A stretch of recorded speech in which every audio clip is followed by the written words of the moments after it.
Hello everyone and welcome to a new video. Let's talk about Necrons and their unique faction rule, Reanimation Protocols. This is going to be a little bit weird for me because I'm quite familiar with Necrons, I like them a lot, and on one hand I think that Reanimation Protocols by themselves they are going to be much better in 10th edition, but on the other hand I think that they are also going to be worse because we are going to use them at the end of our command phase and that's not that optimal.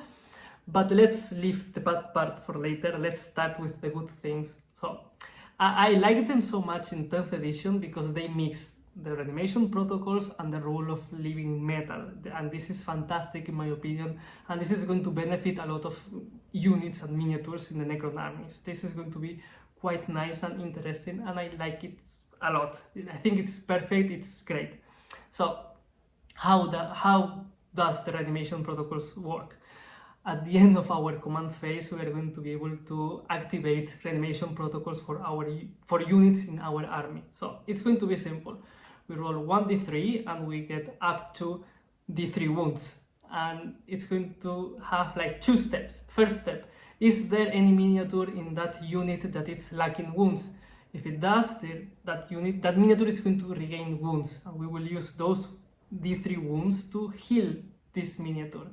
If we have other wounds, we're going to be able to reanimate slain models in that unit, which is quite nice in my opinion. Like for example, because this is much easier to understand with examples. We have a unit of Scorpage destroyers. They are quite nice, they are quite important, they are good, and we start with 3 of them, and during our command phase we have one of them with 1 wound. We roll 1d3 and we get 3 wounds. That means that that model is going to regain 2 wounds, it's going to have 3 wounds, that it's the ones that the model has, and with that other wound we're going to be able to reanimate another Scorpage with 1 wound left, which is quite interesting and quite nice. I like that a lot. And in the other case, let's say that from those starter 3 Scorpage we have 1 with 3 wounds, that this will mean that we are going to that one has all the wounds, so we will reanimate 1 of them, it will come back with 1 wound, and we have 2 remaining. That means that those wounds must be used to heal that other Scorpage. This is quite nice and this is quite interesting, and that's why I like it so much. I like it a lot because it was quite difficult to reanimate in 9th edition models that had more than 1 wound, and this is quite nice. I like this a lot. And of course, if we start with 3 Scorpage destroyers, and in our command phase we have those 3 Scorpage destroyers and they have full wounds, nothing is going to happen because we are not going to be able to reanimate models that weren't there at the beginning. So it's quite nice. I like this rule a lot and it's fantastic. It's going to work perfectly, it's going to benefit a lot of miniatures, it's going to be nice. The bad part is that we are going to be able to use this rule at the end of our command phase. This means that this is going to happen after taking Battleshock tests, and not only that, it's also that when we are going to play against someone, that person knows that if there's one unit from us that has 1 or 2 models, or